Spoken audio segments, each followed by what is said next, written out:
바울의 2차 선교 여행 중에 있는 것을 우리가 보고 있어요. 지금 고린도에 머물러 있을 때에 있었던 일입니다.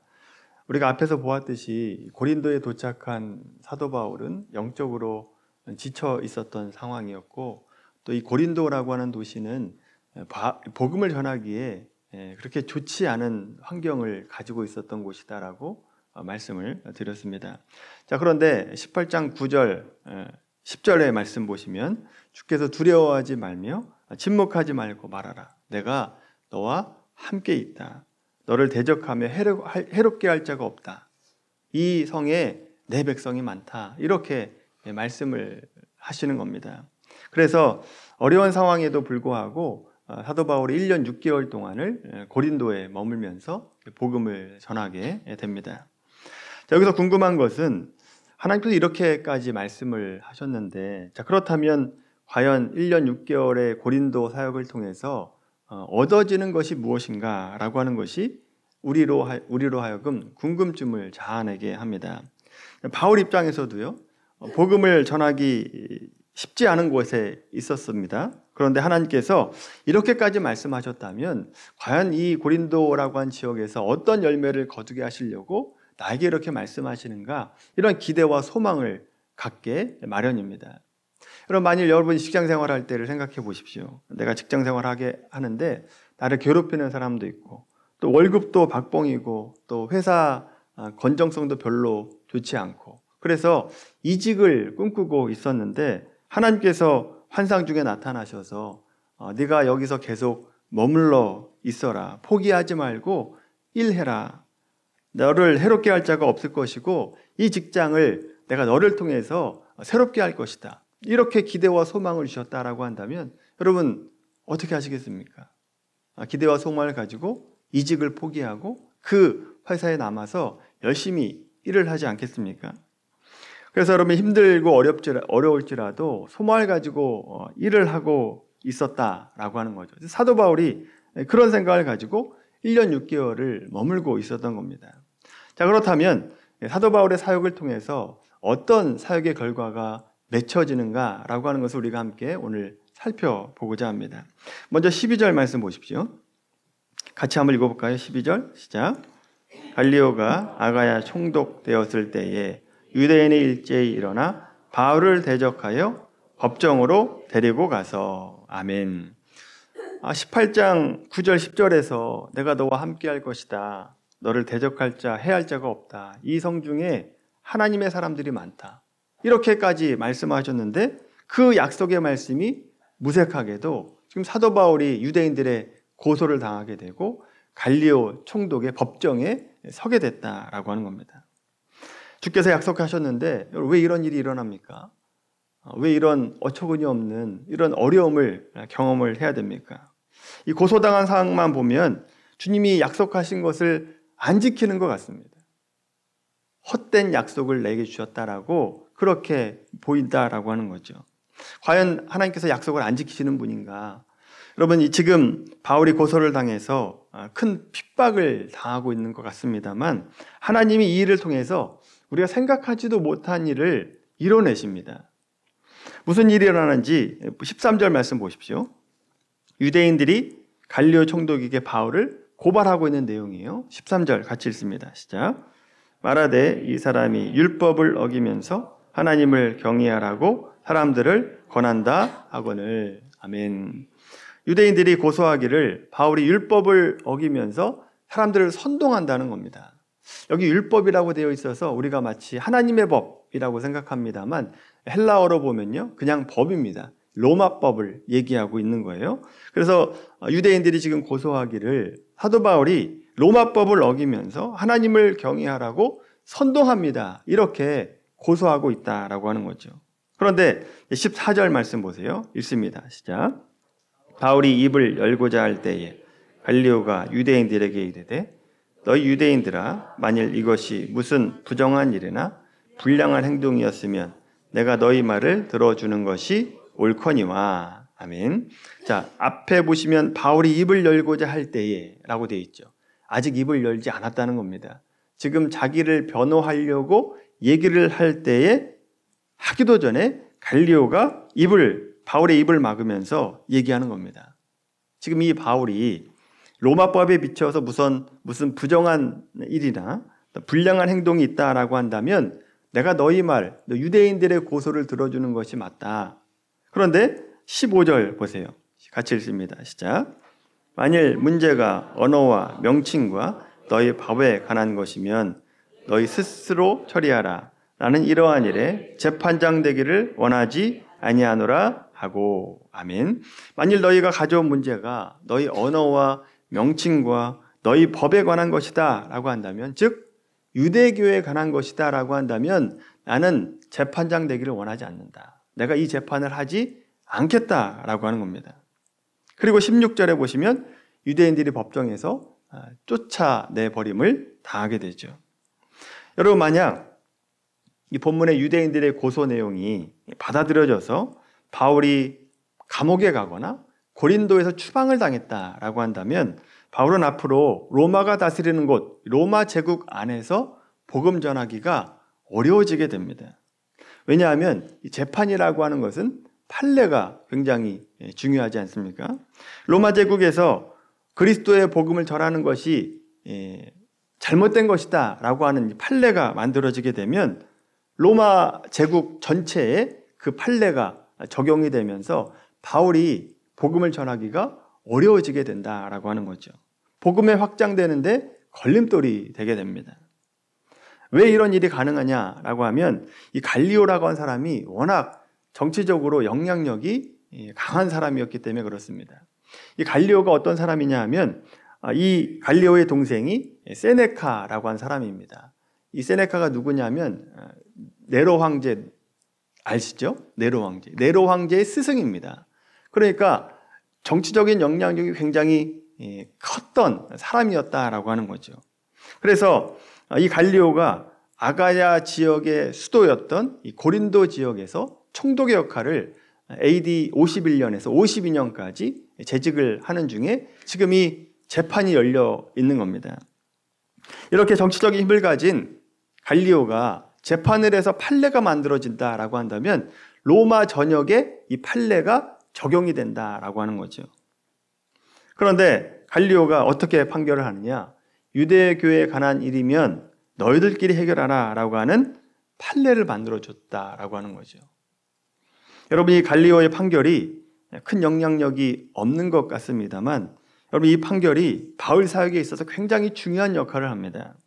이 판결로 인해서 오늘 본문 이후로 보시면요, 로마 제국 안에서 유대인들이 그리스도인들을 핍박하는 것이 사라지게 됩니다. 로마 제국 안에서 바울이 복음 전하는데 걸림돌이 없어지게 된다라고 하는 거죠. 이 판결 전까지 사도 바울이 가는 곳마다 유대인들이 얼마나 괴롭혔습니까? 유대인들이 얼마나 핍박을 했어요? 1차 선교 여행 때 루스드라에서 어떤 일이 벌어졌습니까? 바울이 돌에 맞았습니다. 그러니까 사람들이 다 죽었다라고 생각할 정도로, 그 정도로 매 맞아서 성 밖으로 버려지게 됐다라고 하는 거죠. 2차 선교 여행 중에 데살로니가에서도 사도 바울이 유대인들의 핍박을 받게 됩니다. 그래서 그 어려움을 피하고자 베레아 지역으로 넘어가게 되죠. 근데 베레아 지역까지 데살로니가 유대인들이 쫓아오게 됩니다. 그래서 베레아에서 복음을 전하지 못하고 결국 아덴이라고 하는 지역까지 내려오게 되잖아요. 그런데 여러분, 이제 성경을 한번 잘 보시면 이 일 후부터 3차 전도 여행까지 유대인들이 사도 바울을 괴롭게 했다, 핍박했다라고 하는 말씀이 안 나옵니다. 없어져요. 에베소에서 핍박을 당합니다만 그때는 유대인들이 핍박이 아니라 아데미 신전 상인들이 핍박을 하고 폭동을 일으켜서 사도 바울이 어려움을 겪게 되는 게 나오죠. 결국 이 갈리오의 이 판결이요, 로마 전역에 판례가 만들어지게 되면서 로마 제국 안에서 유대인들이 자기들의 종교 문제로 기독교와 사도 바울을 핍박하는 것이 없게 됐다라고 하는 거죠. 공식적인 핍박이 사라지게 됩니다. 여러분, 놀랍지 않습니까? 오늘 본문의 18장 9절, 10절 말씀 다시 한번 읽어볼까요? 18장 9절, 10절 말씀 있습니다. 시작. 밤에 주께서 환상 가운데 바울에게 말씀하시되 두려워하지 말며 침묵하지 말고 말하라. 내가 너와 함께 있음에 어떤 사람도 너를 대적하여 해롭게 할 자가 없을 것이다.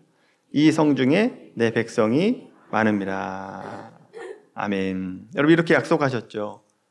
녹록지 않은 상황에서도 사도 바울이 이 약속의 말씀 붙잡고 말씀에 순종해서 복음을 계속해서 전합니다. 그런데 말씀과 전혀 다른 상황이 펼쳐지게 됩니다. 고소를 당하게 되죠. 사도 바울이 얼마나 당황했겠습니까? 전혀 예상하지 않은 일이 벌어지게 되니까. 그런데 이렇게 바울이 고소를 당하고 재판을 당하는 이 과정을 통해서 중요한 판례가 만들어지게 되고 앞으로 사도 바울이 복음을 전하는 데 있어서 아주 큰 걸림돌이 사라지게 되는 그런 기점을 하나님께서 만들어 주셨다라고 하는 거죠. 그러니까 하나님의 일하심의 방법이 놀랍죠. 우리가 생각하는 것보다 훨씬 놀라운 일로 하나님이 일하신다라고 하는 것을 우리가 보게 됩니다. 여러분 이어서 말씀 보시면 또 하나 숨겨진 반전이 하나 있습니다. 갈리오가 유대인에 관한 문제, 너희들끼리 알아서 해라. 내가 이 일의 재판장이 되길 원하지 않는다. 이렇게 얘기를 하고 유대인들이 법정에서 쫓겨나게 됩니다. 자, 그리고 이제 17절 말씀 보십시오. 18장 17절 같이 한번 읽겠습니다. 시작. 모든 사람이